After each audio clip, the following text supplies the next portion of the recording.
Alright, we're going to go ahead and get started, I guess. It's 1 o'clock. Hi, everyone. My name is Justin Burdett. I'm otherwise known as the other Justin of this conference, so I know there's another Justin that's quite popular here in the social media community. But I'm the other one. A little bit about myself. I have been on the internet for as long as I can remember. Growing up, I was a big geek, so I was on there, and I've been using social media for a long time. Studied technology as an undergrad at Penn State, and done a lot of work with two organizations in internet marketing, web marketing, things like that. And it's sort of something I'm trying to get into as well, kind of freelance as a freelance business. In addition to all that, I run a marginally popular Pittsburgh Pirates Twitter account and blog, which is kind of a really pathetic thing to say. But it's true. It's called Fake Neil Huntington, and it's basically, I take on the internet persona of the Pirates general manager. If you're familiar with the Pirates at all, he's the general manager of the Pittsburgh Pirates, so he makes decisions about the players, the teams, things like that. And basically it's a comedy website, so it's kind of making fun of the fact that the Pirates are kind of pretty bad. I actually think he's doing a lot of the right moves, so it's sort of not really making fun of him per se, but it's just sort of a fun way to kind of cope with all the losing. You can check it out. I'm on Twitter and on I have my own blog there for that. But all that said, I wouldn't really call myself a social media expert or guru or rock star or whatever you want to call that. For the most part, I don't think those people actually exist. And anyone who actually calls themselves that usually isn't. So I have some kind of contrarian and interesting viewpoints, I think, from probably a lot of the people here at PodCamp. Just so I get a general sense, how many of you are interested in starting your own blog, maybe for your personal self, you're trying to grow your audience, maybe reach out to more people on a personal level? Okay. And how many of you are, maybe you're in a business or you're starting a business, you have your own business, and you're interested in reaching maybe new customers or new... Interesting. Cool. Well, as you probably saw, the title of this talk was Friend Me, No, Friend You, Creating Real Relationships with the Internet. I kind of threw this title together on a whim, and I'm not entirely sure if it's completely accurate with what we might talk about today. The title, if you're curious, is kind of funny. I think it's kind of funny. It's actually from an internet writer that I really enjoy and I really admire. His name is Merlin Mann, and he gave a talk actually at a conference involving a contest where they had to pitch the worst website idea ever. So his whole presentation was using a number of different buzzwords. It was really quite funny. He ended up winning. But one of my favorite lines is, "Friend me? No, friend you." So you can insert your own favorite F word other than friend there, and maybe it would be a little funnier. But the more I thought about it, I didn't think it was really relevant to what I was going to be talking about today. But I thought about it a little more, and I realized it actually is. With a lot of this social media, there's a lot of new words being created, so new verbs, things like that. For example, with Facebook, the concept of friending as a verb is kind of a new trend.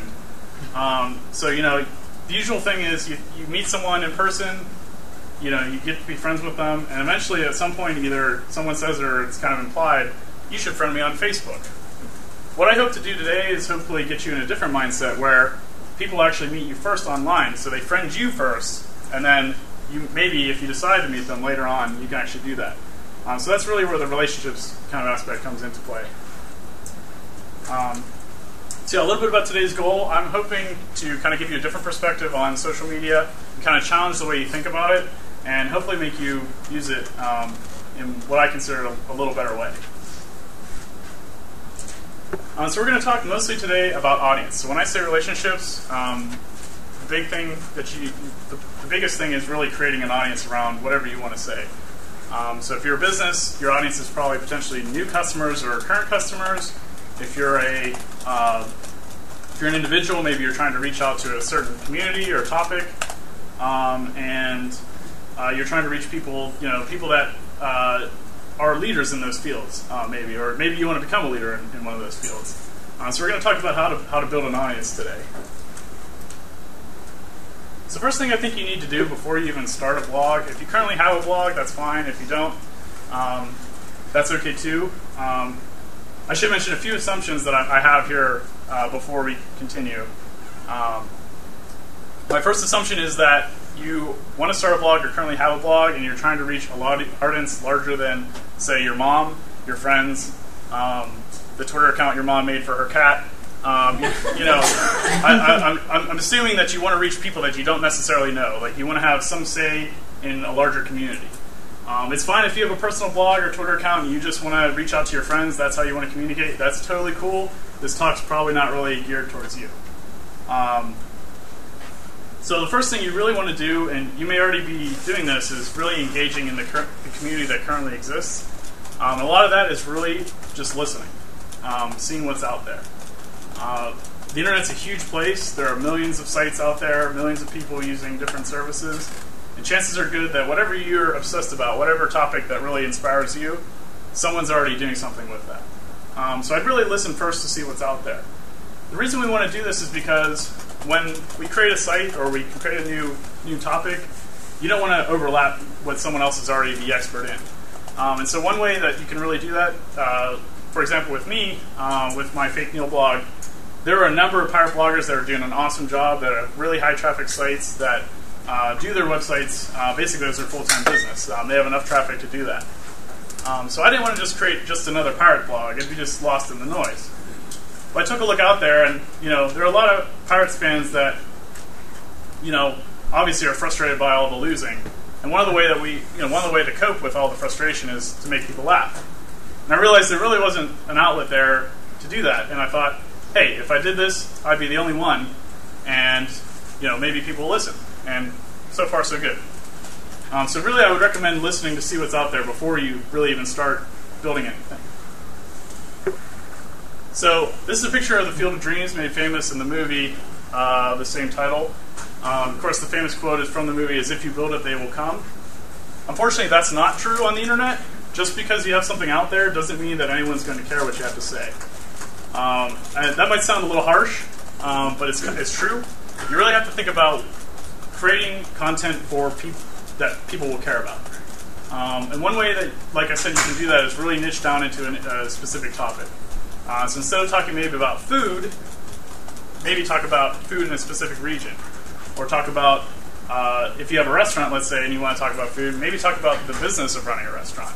There are probably a lot of people out there that are interested in that sort of thing, that are also interested in food, but maybe there's nothing out there right now to really cover that topic. So there's a great book by Stephen King called On Writing. I deal mostly with writing, obviously on my Twitter account and blog. But if you're creating any type of media, I think this also applies. Stephen King wrote a book called On Writing. It's basically the craft of writing. So the process of writing, how to become a better writer. I don't particularly care for Stephen King's novels, but this book in particular is really great. And one of the concepts that he talks about is your ideal reader. So who is the one person in the world that you're trying to impress the most? For a lot of people, that might, if you're a business, that might be your potential customers, your current customers. For me, I wanted to impress Neil Huntington, the actual general manager of the Pirates, the most. So that's who I write to. And I would really just suggest, with that concept, to really reach high, reach the person that you really admire the most. So an example of this is a picture of John Gruber. John is a blogger at daringfireball.net, which is an extremely popular Apple opinion and news site. He also blogs on design, technology in general, a couple other topics that are of interest to him. His name is John Gruber. And he recently said in a talk that his ideal reader is a second version of him, which I thought was kind of funny. So it's totally possible that if you have like a blog or a personal blog and you're trying to reach other people just like you, maybe you write to yourself. Just a thought. Earlier, I was in a session with Michelle, the bird baby, and she said that she wrote her blog to her daughter, which the blog is about her daughter. So that's her ideal reader. So I think that really having this ideal reader who you're writing to really helps craft your voice and really helps provide direction of how, where you can take your content. So this is a lot easier said than done, and it's really hard work. You really want to create just awesome stuff to delight your intended audience. So I'm a big advocate of only creating things and sharing things that you're really proud of. And I do this at all levels. So on Twitter, even though it's 140 characters and it's really easy just to keep hitting post, I really take some time to actually craft Twitter messages for Fake Neil. I only want the best to go out because I want to impress Neil Huntington himself. I think that's kind of different than what a lot of people think about in social media. People just, because there's no editor, because there's no review process, you can put whatever you want out there. And that's fine, but I think if you want to reach a broader audience, you really have to consider only posting things that you're extremely proud of. One really cool example I thought I'd show you is, this is from a website called Kottke.org, which is written by Jason Kottke. His website, he calls it the intersection of technology and the liberal arts, or liberal arts 2.0 as he likes to call it. So liberal arts is kind of a wide range of topics, of course, but he does a great job showing links, providing information around liberal arts things moving onto the internet. But one of the really cool things he did recently was for the 40th and now 41st anniversary of the Apollo 11 moon landing, and with the passing of Walter Cronkite, he found a YouTube video of the actual news clip, the full news clip, black and white, just like it was back in the day, and he synced it up with the time, so it would replay at the exact time, 40 years prior or 41 years prior, almost like you could watch it as if you were, there. So maybe you don't care about that, you think that's really stupid, but for his audience, they loved it. So just think about that. Once you start building a following, you really want to respect them, and that goes back to creating awesome stuff and only sharing with only what you're proud of. So I have a blog that goes along with my Twitter account at Fake Neil. I recently moved from a Tumblr account, which is one type of blog, to a WordPress blog, which is another platform. My WordPress blog has 2 entries currently, and it's been up for about, I think, 4 or 5 months at this point. So I've only had 2 articles that I felt, or really only one article that I felt was worth posting in that time frame. I don't believe in schedules. I think each blog has its own, has its own life to it. So some blogs you want to publish more often than not, or more often than others, and you'll kind of figure that out as you go, depending on your topic. But for me, I only post whenever I have something of quality that I want to share with everyone. Along with that, there's a lot of kind of cheap ways to make money doing this kind of stuff. So once you start building an audience, you're going to get a lot of opportunities to put ads up or paid links or paid posts or whatever. I really like to encourage you to not be tempted to use these things. I think the value of your community, and hopefully I can show you this, is a lot greater than some of the quick money that you can make. For some people, they're comfortable doing that, and maybe it works for your community. But for me, I haven't run ads yet on Fake Neil, and I don't really intend to for a long time. So really the only things on my blog is the content. And I think a lot of blogs should kind of strive to be the same way. That's not to say that you can't make money from your blog, but just that I think you should put a little more thought into how you're actually going to do that and how that affects your audience. So a cool example, I think, is a company called 37 Signals. And what they do, they create web-based software for small businesses, and so project management type things, or customer relationship software. But what they do is they actually have 2 different blogs for 2 different audiences, and that's kind of unusual. You don't usually see a company have multiple outlets like that. On one hand, on the top there, they have a blog called Signal versus Noise, which is a web blog geared towards entrepreneurs, business people interested in design, and other people who make web-based applications. And there they share a lot of the tips of the trades, the things that they've learned along the way, things that they do, and they share some of their opinions and viewpoints on some technology issues of the day. On the other hand, they also have a 37 Signals product blog, where they exclusively post things about their feature updates for their different products, new products coming out, stories around their products and things like that. Certainly there's some overlap between the people that read the first blog and the second blog, but if you think about it, I don't think that both blogs would be nearly as successful if they tried to jam both into one thing. So by really respecting their audience and knowing that there are two different people that they're trying to reach, and they have two different outlets to do so, I think they've done themselves a great service. So the last thing I really want to mention is you just need to trust in the process that I'm talking about and try. I've tried to share with you a couple people that I think do this really well. Jason Kottke, Merlin Mann, John Gruber. You're going to have to build an audience the same way that they have, which is one person at a time. I actually think a blog is a terrible way for most businesses to market themselves. The reason I think that is because people don't trust in building their community. They want to have the quick results of getting customers in, reaching out to new customers, and it just takes time. I've been doing Fake Neil for over a year now, and I don't get the traffic that I used to, because obviously when I have a new thing to post, I get a lot of traffic. When I don't really have anything, I don't get a ton. But I only have say 275 followers on Twitter. And I'm okay with that, because I know those 275 people are really, really into what I'm doing, and they tell me that.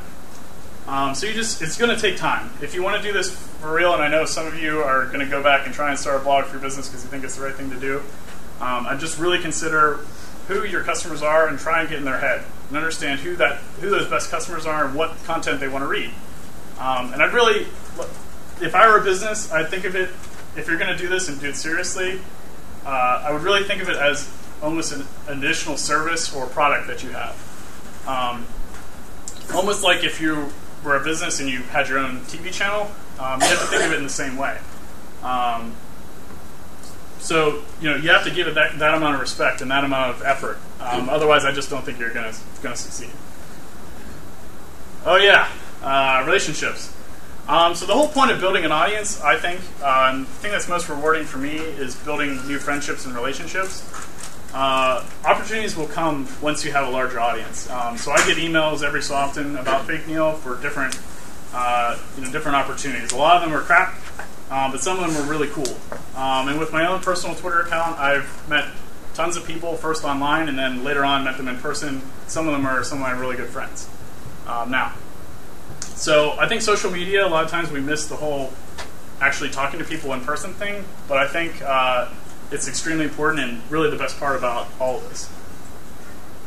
So 2 examples of things that I'm doing as a direct result of the stuff that I post online. First, with Fake Neil, I don't know how many of you are baseball fans, but people in baseball, when they come up to the plate, they walk up to with certain music that plays. And a lot of people don't know this, but the players actually usually pick that song that they walk up to. So I, being a really dork baseball guy, I think that's really fascinating to see what music that a player chooses. It shows a little bit about their personality that you don't normally get to see. And a lot of times, blogs will cover it for different teams, but it's not really in one central place. And a lot of people just kind of wonder what that song was. So what I'm putting together with my following, my audience, is a database of all the different at-bat music for the different teams. And this might even be a money generation thing for me. I'm gonna do some affiliate things with iTunes and Amazon, but we'll see how it goes. It's just something fun that we're doing that my audience wants, I want to do, so it's just a fun thing. And then secondly, DeviceNet, which is a local tech startup that 2 co-founders are over here. I met them first on Twitter, and we then met up later and became good friends. And now I'm working with them, actually doing some marketing stuff with them. So direct result of the stuff that I do online and being interesting enough to be followed back on Twitter. So really that's all I had to say. Thank you for your attention. I really appreciate it. Please let me know. Let's discuss. Tell me where I'm wrong. Tell me what you think. If you have any comments, questions, I'd love to hear from you. Sure. 2 baseball things first. Yeah. Before. Sure. First is do you know about the annual Bill Nazarowski home run at Forbes Field? The wall, the little bit of Forbes Field is still there. Yep. Every year, people get together Sure. and actually listen to the game at the exact same Sure, time. I have heard that. I haven't had a chance to actually get out there and do that, but it's something I definitely want to do. Yeah, so. and he actually showed up. That's what I heard. Yeah, that's so. pretty amazing. The 50th year, there should be. Yeah, it should Yeah, be no the doubt. same. They're actually organizing something in Chinley Park. The Cronkite thing reminded me of that. Yeah, definitely. Potentially, Totally. yeah, someone should get that online. Absolutely. There are a lot of great blogs, so I'm not sure if that content specifically would be great for my blog in particular, just because it's more about comedy kind of thing. Sure. But there are tons of great pirate blogs out there that I'm hopeful that one of them will get out there to actually record that kind of stuff. And then the other one is the database online yet? Not yet. It will be available at thatmusicdb.com. Hopefully within the next couple of weeks. At least a prototype will be out there. We're going to really rely on the community to help fill in that information because obviously I only really follow the Pirates. I don't know a lot about the other teams, but hopefully their communities will step up and help us fill out that information. I think that's going to make players actually think more carefully. We'll see. It could be kind of fun. I actually I sort of have a post about it on Fake Neil, and one of the interesting things is I had a little web form for people to fill out if they had some information, so we could see the database as we go along. And I can't say for certain, but I included a little thing for like a source of how you knew this, and one of the players on the Arizona Diamondbacks, and I can't remember his name right now, but it sounded like almost like he filled that out for himself. You know what I mean? So that was kind of funny. In terms of talking about business and using social media for business and things, I think part of it is businesses learning how to use social media the right way. Because one of the industries that really has successfully used social media correctly to just change the way the business functioned is publishing. The publishing industry has, completely changed how it functions from the way it functioned 10 years ago.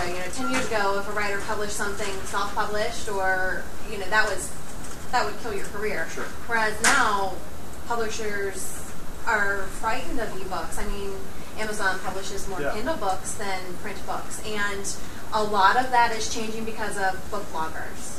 And book bloggers really have power that I don't think a lot of people would have ever foreseen. Right. Yeah. Just along with that, I think what's really cool about this stuff is one person. Back in the day when there was just the WordPress, you needed to have a physical WordPress to create a book, to create something to share with people. Then you needed to be able to have access to a television channel or a radio show. Nowadays, we all have our own personal printing press to use, and we can actually do stuff better than what's been done before. So, for instance, I think Daring Fireball does a great job of covering tech news and tech media better than most of the magazines that came before it or TV shows that came before it. So one person can make a real difference, and hopefully, I think by following kind of the steps that I outlined, I think you can do that. So I definitely agree with you. Yeah, things are changing. So sure.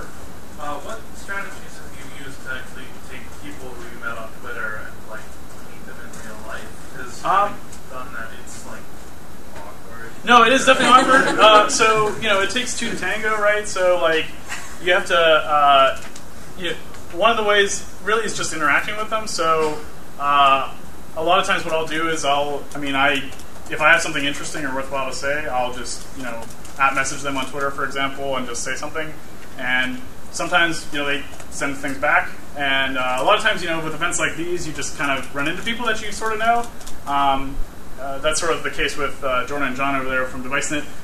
They were at a tech meetup that I knew they would be there, and I was going to be there, and we ended up being like, hey, we know each other, and that's sort of how we interacted. So I think there's a lot of events that are like that, different networking events and things like that can help break the ice without being too awkward.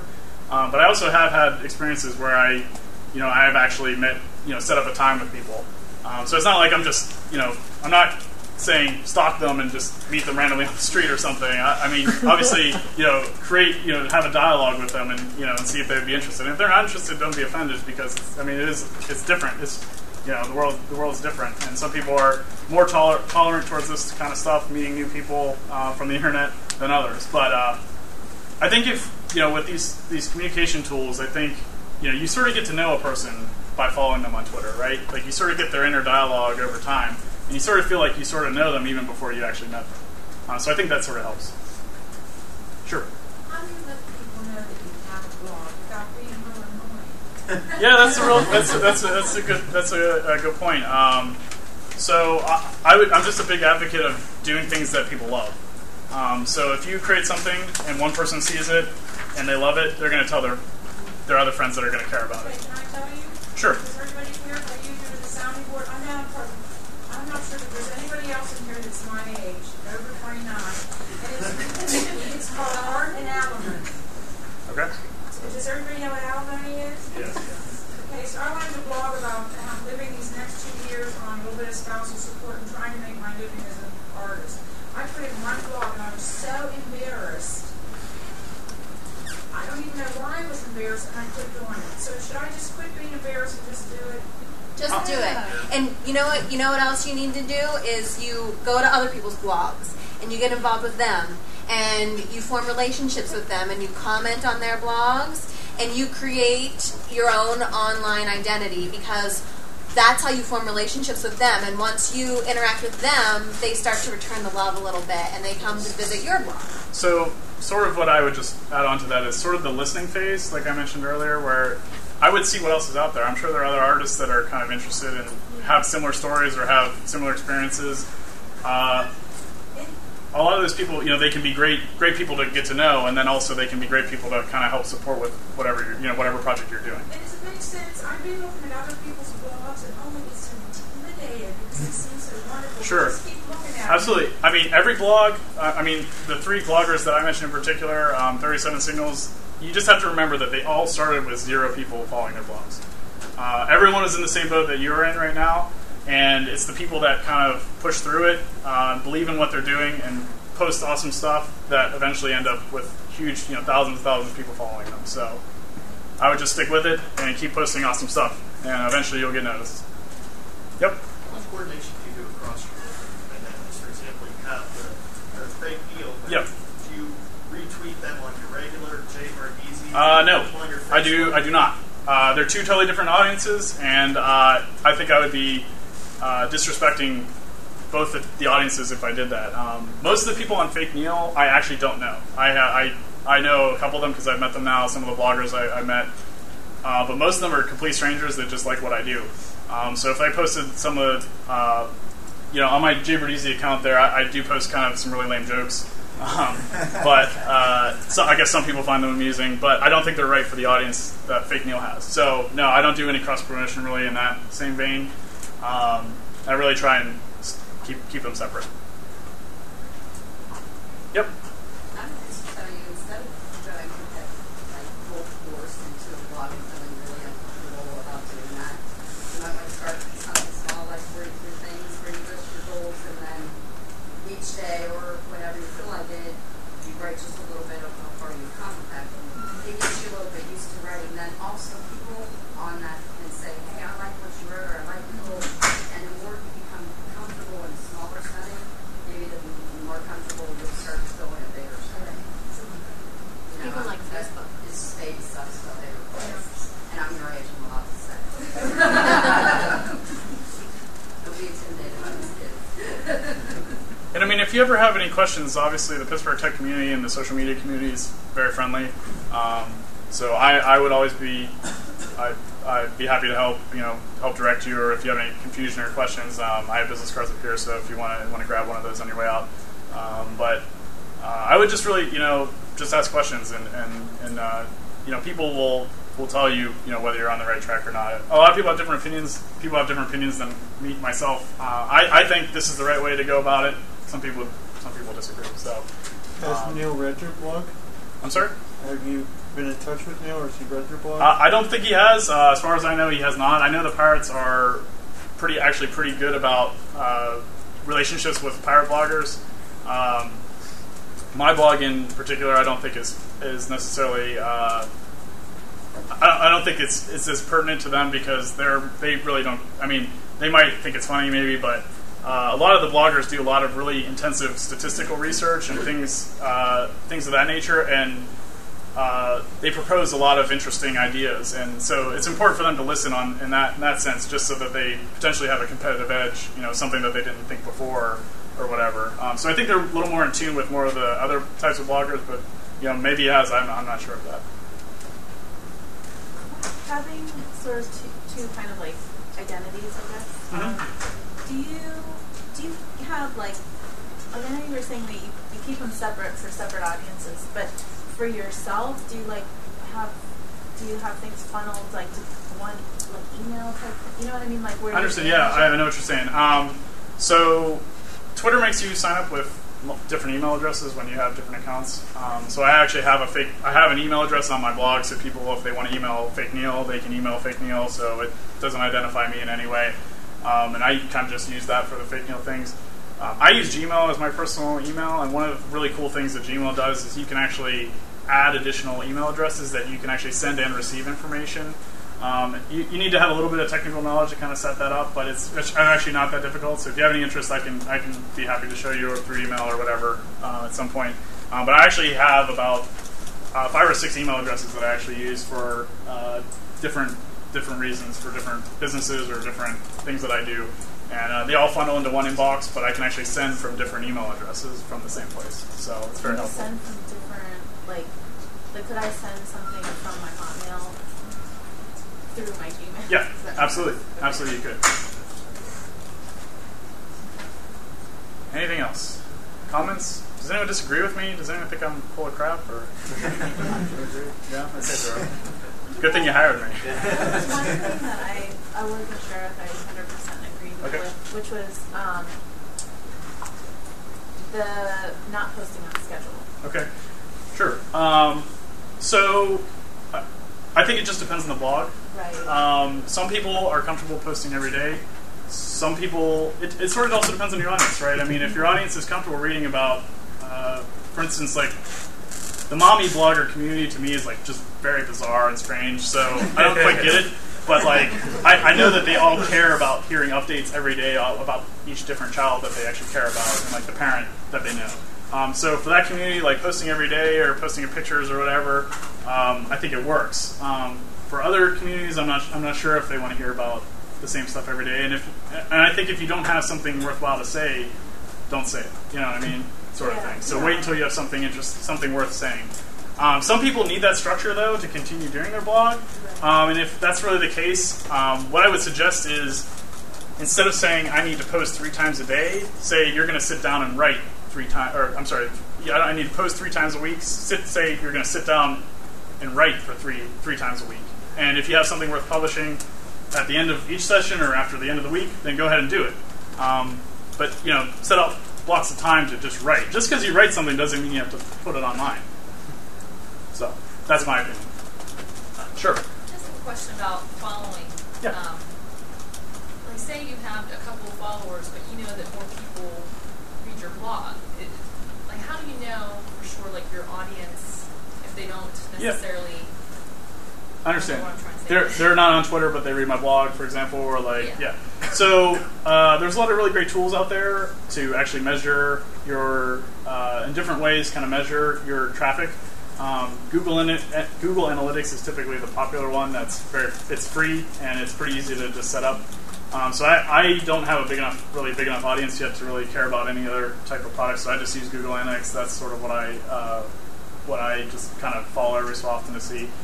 I think that's sort of a problem is you can't totally quantify, your audience, right? It's sort of an ambiguous kind of thing. So I can tell you how many people visited each month of my blog. I can tell you how many followers I have, but that doesn't necessarily count. It's not totally accurate. You know what I mean? So it is a little bit ambiguous. There's a lot of other tools that you can actually pay for that kind of give you even better analytics, and they're kind of more complicated, I think, for what probably most people need. So. I guess sort of like, how would you drive more traffic, I guess? Mm-hmm. Like, would you suggest something like for bloggers? So I am not part of any of those groups or any of that stuff. I think it's kind of a cool thing for the community. So like if you want to meet other bloggers, that's an awesome way to do it. I don't really see that as, for me, for Fake Neil, for example, I don't see that as any benefit to my audience, right? Like, why would, I mean, there might be like 10 people out of, let's say, the 1,000 people on Pittsburgh bloggers that might care about the Pirates, that might want to read about funny things about the Pirates. But to me, it's not worth it to kind of introduce my audience to a section of the world that they might not care about. You know what I mean? So I just really stick to my guns, and really word of mouth is the best form of advertising. I mean, in my opinion, and I just keep creating awesome stuff that people think is funny and they want to share with their friends. So that's really what I focus on. Yep. One thing I would encourage people not to do is confuse followers with readers, because it's really common when you first start a blog you see people follow you and you get very excited, because I know that's what happened to me. And so you'll want to do things like join blog hops or join in on memes to get more followers, because you feel like that means there's more people reading you. When in reality, you just feel pressured, oh, so-and-so's following me, so I have to follow them back, and I better keep following them, because if I unfollow them, they're going to unfollow me and I'll lose a reader. When in reality, you're not reading anything. You scroll through your RSS feeds and you're not reading anything.